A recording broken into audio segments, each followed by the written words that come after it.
రాష్ట్ర ప్రభుత్వం ఇచ్చిన హామీ సెప్టెంబర్ మొదటి వారంలోపు పింఛన్లు పెంచాలి, లేని పక్షంలో నైతిక బాధ్యత వహిస్తూ గద్దె దిగి ఇంటికి పోవాలని ఎంఆర్పీఎస్ జాతీయ అధ్యక్షుడు మందకృష్ణ మాదిగ డిమాండ్ చేశారు. ప్రభుత్వం కొలువుదీరి 20 నెలలు దాటినా ఇంకా పింఛన్దారులను మోసం చేస్తామంటే సరికాదంటూ హెచ్చరించారు. సెప్టెంబర్ 9న మహాగర్జన సభ నిర్వహించి ప్రభుత్వ మోసాన్ని ఎండగడతామని మందకృష్ణ మాదిగ స్పష్టం చేశారు. 50 లక్షల మంది కుటుంబాలు తిరగబడితే రేవంత్ రెడ్డి జీవితం తారుమారవుతుందని ఘాటు వ్యాఖ్యలు చేశారు.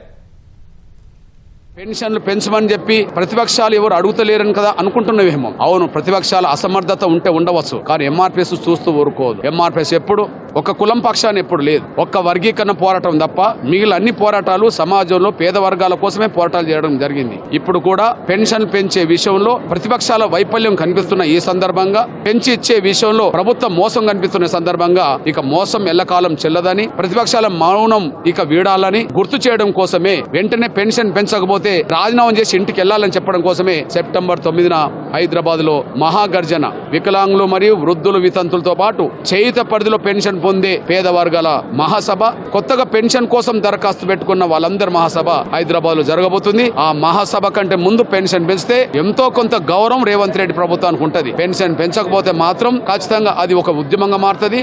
ఆ ఉద్యమమే రేవంత్ రెడ్డి గారి సర్కారుకు ఉరితాడు బిగిస్తుంది అనే విషయం కూడా మర్చిపోవద్దని కూడా గుర్తు చేస్తూ ముందుగానే హెచ్చరిస్తున్నారు.